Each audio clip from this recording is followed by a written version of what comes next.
இங்கே பாருங்க கொஞ்சம் எடுக்க கஷ்டம். இந்த பூக்குண்டெல்லாம் அப்படியே இருக்குது. இங்கே பாருங்க அப்படியே தொங்குது வடிவான கலர். அது போக நம்மளோட இந்த உங்களோட இந்த இது வந்து மாதுளை இது 3 வருஷம் கண்டு பாருங்க. தோட்டத்தில் வச்சது இன்னும் வரவே இல்லை. இது வீட்டுக்கு வச்சபடியாக முளைச்சிட்டு ஆனால் உண்மையில் காய்க்கும். நான் காய்ச்சதை கண்டேன். இப்போ ஃப்ரான்ஸில் எல்லாம் காய்ச்சது. அப்போ கட்டாயம் ஃப்ரான்ஸ் குளிர் கண்டபடியே எங்களுக்கும் கட்டாயம் காய்க்கும். தயவுசு மாதுளையும் உண்டாக்குங்கோ. இது வெளியில் வச்சு நான் ஷெட்டுக்கு வச்சு பார்த்தோன்னா அந்த ஷெட்டுக்கு குளிர் தானே.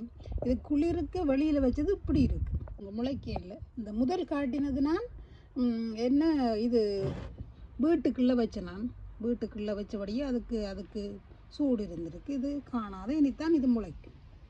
மாதுளை வைத்து மாதுளம் பழங்களாயுங்கள். பாருங்க இது தோட்டத்தில் மாதுளை. இதை இப்படியே நீங்கள் எடுத்து 2 பேருக்கு இவ்வளோ வளர்ந்துட்டு அப்போ இது 2 எடுத்து நீங்கள் இப்படி 2 எடுத்து வைக்கணும். இப்போவும் ஜன்னல் கரையெல்லாம் வச்சுருக்குறோம். எடுத்து பிரித்து வைக்க வேணும். இல்லை என்றால் டைம் கீழே தான் வைக்கலாம்.